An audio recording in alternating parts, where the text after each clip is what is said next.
Index printer है, जो factory के अंदर जॉब कार्ड होते थे पहले।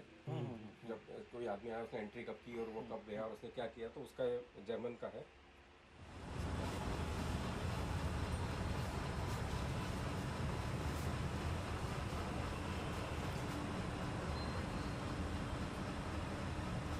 पोस्टर।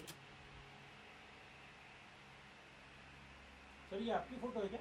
ये मेरे पिताजी जो माधव प्रसाद जी उधर बैठे हैं जो, ये संग्रह की शुरुआत मैंने करीब 10 एक साल पहले की। I opened this museum about 10 years ago.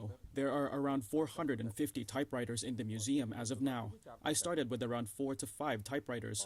Apart from India, typewriters of America, England, Germany, France, Italy, Japan, and China are also in my collection.